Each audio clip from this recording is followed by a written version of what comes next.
Bonjour tout le monde. Alors aujourd'hui, une pensée du jour sur le sapin de Noël.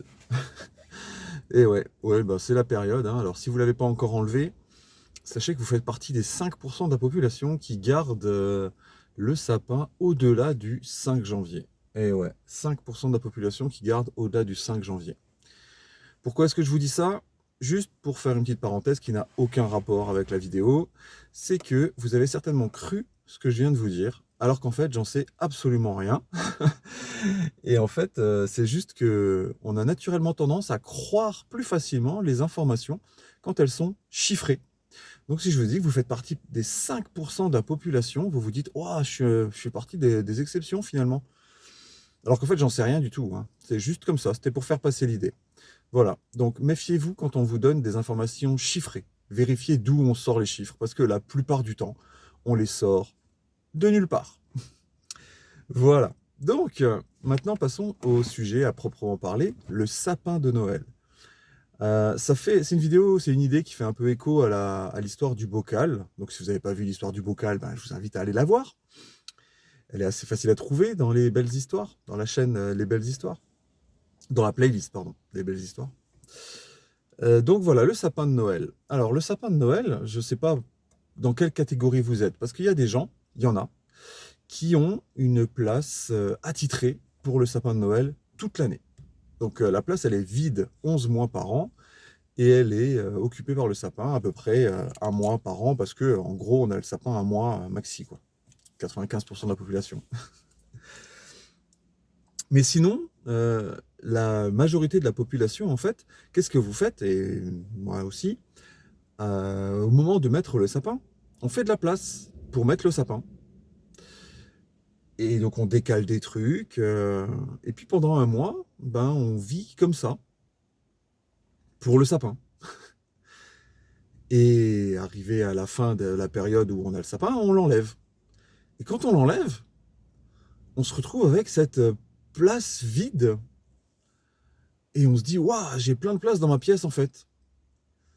Et au bout de 15 jours, 3 semaines, un mois, ou même immédiatement, cette place, elle est perdue pour revenir à quelque chose dont finalement on avait réussi à se passer pendant un mois. Alors, qu'est-ce qu'on fait de tout ça?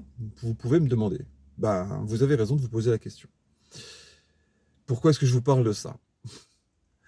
Parce que ça prouve que pour des raisons personnelles, vous êtes capable d'organiser votre espace pendant un temps pour faire entrer quelque chose qui de base n'entrait pas, hein. Vous êtes capable de réorganiser votre pièce pour pouvoir y faire entrer un truc assez grand quand même, et vous vivez bien avec. Alors oui, c'est vrai, hein, selon votre organisation, parfois le sapin, il fait un peu chier parce que ça marche plus aussi bien qu'avant, c'est encombrant, mais on y tient parce que c'est Noël. Donc en fait, on est même capable de se mettre dans une forme d'inconfort parce qu'on veut avoir quelque chose de spécifique à un moment spécifique. Et on est capable de se priver de certaines choses, parce que ce sapin, il a peut-être pris la place de quelque chose d'autre auquel on n'aura pas accès facilement pendant un mois.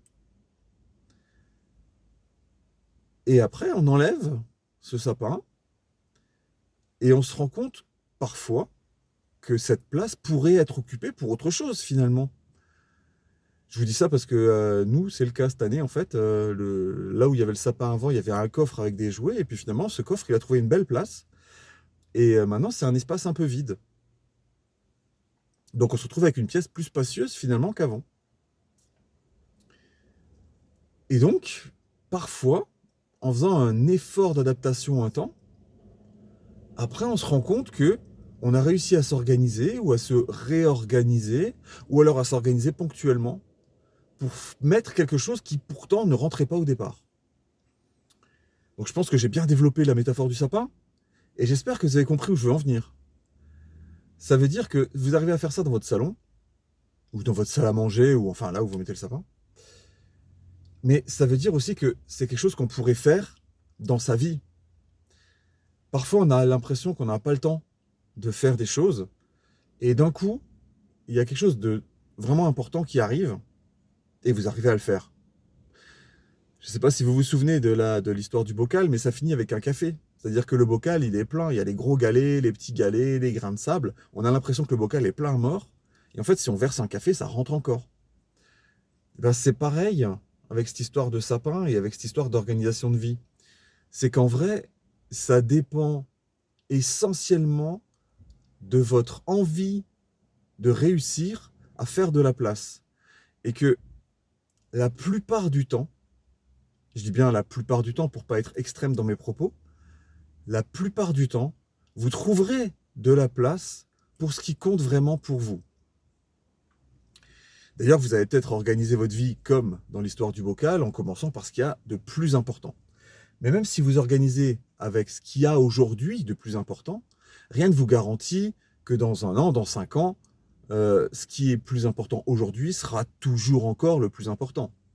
Vous avez peut-être besoin de mettre entre parenthèses certaines choses pour pouvoir vous consacrer à d'autres qui vous semblent importantes aujourd'hui et qui ne le seront plus dans un an ou dans 2 ans. Ça peut être le cas d'une reconversion professionnelle, par exemple, où on se dit, bon, maintenant, je me donne 6 mois et je bosse à fond, et puis après, ça ira mieux.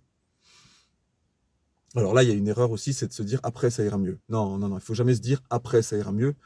Il faut se dire, je fais ça maintenant, point. Parce que si vous misez sur le futur, vous ternissez un peu le présent. Parce que si vous vous dites, après, ça ira mieux, ça veut dire que vous acceptez que maintenant, ça va pas. Et accepter que maintenant ça va pas, c'est pas bon. C'est pas bon parce que vous allez subir votre présent. Il faut vous dire que maintenant ça va, et que ce que je fais maintenant, je le fais, et que quand ce sera fini, ce sera fini. Point. Alors vous voyez, je tourne un peu en rond autour de différents sujets, parce que c'est le thème de ces vidéos finalement, hein. On tire une ficelle, on regarde ce que ça donne, et puis on place certaines idées. J'espère que c'est bien comme ça, que vous arrivez à suivre le fil de mes pensées. Et donc là, l'idée de base, hein, c'était de se dire que quand on a vraiment envie de faire quelque chose, on trouve toujours le moyen de le faire. Là où il y a une volonté, il y a un chemin. Et donc du coup, quand quelque chose vous tient vraiment à cœur, ne vous dites pas «Ah, c'est dommage, je ne peux pas le faire». Dites-vous «Comment est-ce que je peux le faire?» et je sais que quand ça tient vraiment à cœur, vous trouverez le moyen de le faire. Tout comme vous trouvez chaque année une place pour mettre le sapin. Voilà, c'est sur ces belles paroles que je vous laisse. Je vous souhaite une agréable journée et je vous dis à bientôt. Bye bye.